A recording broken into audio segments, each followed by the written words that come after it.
हमारे पास एक क्वेश्चन है कि 10 साल में 1 करोड़ बनाने के लिए कितना का मंथली एसआईपी करना पड़ेगा। तो चलिए आज के वीडियो में हम लोग ये जानने का कोशिश करेंगे कि 10 साल में अगर हम लोग को म्यूचुअल फंड से 1 करोड़ रुपए बनाने हैं तो कितने की एसआईपी करना पड़ेगा। उससे पहले हम लोग ये देख लेते हैं कि अगर 15,000 की एसआईपी 15 साल के लिए करते हैं और 15% का अगर रिटर्न हम लोग को मिल जाता है तो वो पैसे 1 करोड़ बन जाते हैं 15 सालों में। चलिए इसको मैं आप लोग को स्क्रीन पे ले चलकर दिखाता हूँ। तो यहाँ पे स्क्रीन पे आप लोग देख सकेंगे, यहाँ पे दिया हुआ है 15,000 का मंथली बेसिस पे एसआईपी, इन्वेस्टमेंट पीरियड 15 साल के लिए और 15% का अगर रिटर्न मिल जाता है तो ये पैसे कितने हो जाते हैं। इसको हम लोग अगर कैलकुलेट कर लेते हैं तो ये पैसे बन जाते हैं 27 लाख हम लोग का इन्वेस्टमेंट हो जाएगा, 74 लाख का हम लोग का रिटर्न बन जाएगा और फाइनल वैल्यू जो बनेगा 1 करोड़ 1 लाख का यहाँ पे बन जा रहा है। यानी 15 साल में हम लोग को 1 करोड़ बन जा रहा है। इन्वेस्टमेंट 15,000 पर मंथ, रिटर्न्स 15% का और 15 साल के लिए इन्वेस्टमेंट। ये तो हो गई बात 15 साल के लिए, पर यहाँ पे हम लोग को 10 साल में 1 करोड़ बनाने हैं। तो देखिए आपने ड्यूरेशन कम किया 5 साल का, जहां हम लोग 15 साल में 1 करोड़ बनाने थे अब हम लोग को 10 साल में बनाने हैं। ड्यूरेशन तो हम लोग ने बस 5 साल कम किया, तो वहां पे हम लोग अमाउंट कितना चेंज हो जाता है इसको हम लोग एक बार देख लेते हैं। तो यहाँ पे हम लोग ड्यूरेशन को कर लेते हैं 10 साल, कैलकुलेशन वही पहले रखते हैं, पहले वाला 15,000 करके अगर करते हैं तो ये 10 साल में कितना होता है।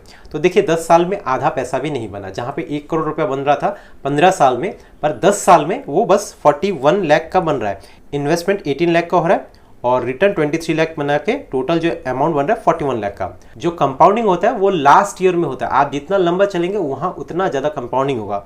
तो चलिए अब हम लोग देख लेते हैं कि कितने का हम लोग को एसआईपी करना पड़ेगा। तो हम लोग देख लेते हैं 30,000 का एसआईपी करके 10 साल में कितना बनता है। तो हम लोग ने यहाँ पे 30,000 पर मंथ डाल दिया। 30,000 करके अगर पर मंथ का हम लोग एसआईपी करते हैं तो 10 साल के लिए और 15% का रिटर्न मिलता है तो वो पैसे जाके कितने बन रहे हैं यहाँ पे 36 लाख हम लोग का इन्वेस्टमेंट हो रहा है, 47 लाख हम लोग का रिटर्न हो रहा है, टोटल वैल्यू 83 लाख का बन रहा है। तो कितना करना पड़ेगा, देखिए 30,000, जहां 15,000 का 15 साल में 1 करोड़ बन रहा था, यहाँ पे 30,000 लगा के भी आप 10 साल में 1 करोड़ नहीं बना पा रहे।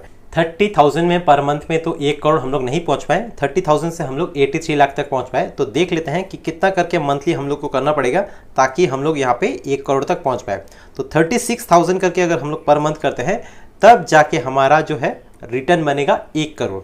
तो यहाँ पे देख सकते हैं अगर हम लोगों ने 36,000 पर मंथ का एसआईपी किया 10 साल के लिए, 15% का अगर रिटर्न मिलता है तो वो जाके बन रहा है हमारा 1 करोड़ फाइनल वैल्यू, जिसमें इन्वेस्टेड अमाउंट हमारा हो रहा है 43,20,000 का और रिटर्न हम लोग को बन रहा है 57,11,000 का।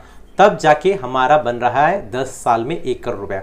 यानी अगर आपको 10 साल में 1 करोड़ रुपए बनाने हैं तो आपको मंथली बेसिस पे 36,000 का इन्वेस्टमेंट करना पड़ेगा।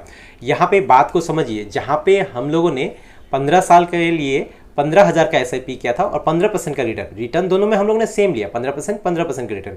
पर ड्यूरेशन को जब हम 5 साल बस कमा रहे हैं, यानी 15 साल से बस 10 साल तक आ जाते हैं, यानी 5 साल हम लोग ड्यूरेशन कमा रहे हैं, तो हमारा पैसा वहाँ पे आधा भी नहीं बन रहा है। हम लोग डबल इन्वेस्टमेंट कर रहे हैं तो भी वो 1 करोड़ नहीं पहुंच रहा है, वहाँ पे 83 लाख तक का लगभग समथिंग पहुंच रहा है।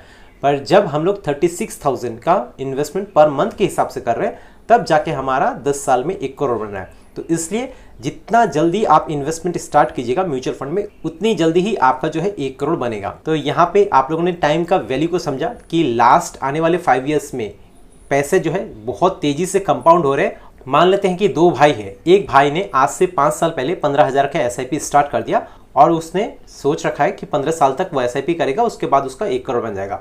दूसरे भाई को 5 साल बाद याद आता है कि चलिए मुझे भी थोड़ा सा एसआईपी करना चाहिए, तो अब उसका टारगेट है 1 करोड़ बनाने का 10 साल में। तो उसको कितना करके इन्वेस्टमेंट करना पड़ रहा है, उसको यहाँ पे 36,000 करके इन्वेस्टमेंट करना पड़ रहा है और 10 साल में वो पैसे इन्वेस्ट भी ज़्यादा करेगा और उसके रिटर्न्स जो है वो 1 करोड़ तो बनेंगे और रिटर्न्स भी उसको कम मिलेंगे। यहाँ पे और एक बार हम लोग देख लेते हैं कि 10 साल में जो बाद वाले भाई ने इन्वेस्टमेंट किया था उसने कितना इन्वेस्टमेंट किया था, 43 लाख इन्वेस्टमेंट किया था, उसको 57 लाख का रिटर्न मिला और उसका टोटल जो पोर्टफोलियो का वैल्यू बना वो 1 करोड़ बना 10 साल में। अब हम लोग देख लेते हैं जो पहले भाई ने इन्वेस्टमेंट किया था 15,000 का एसआईपी पर मंथ के हिसाब से, उसने कितना पैसा टोटल इन्वेस्टमेंट किया। पहले वाले ने कितना किया, 43 लाख के करीब करीब। ये एक बार हम लोग देख लेते हैं, यहाँ पे मैं आप लोग को एक बार दिखा देता हूँ। देखिए पहले वाले भाई ने, याद रखिएगा चीज़ को, 43 लाख का इन्वेस्टमेंट किया, 57 लाख का रिटर्न, यानी आधे से थोड़ा ज़्यादा उसको रिटर्न मिला और टोटल जाके वैल्यू उसका बना 1 करोड़ का। ये दूसरे वाले ने किया था। अब देख लेते हैं जिसने पहले स्टार्ट किया था 5 साल पहले, तो उसने 15,000 का एसआईपी किया 15 साल के लिए 15% से रिटर्न।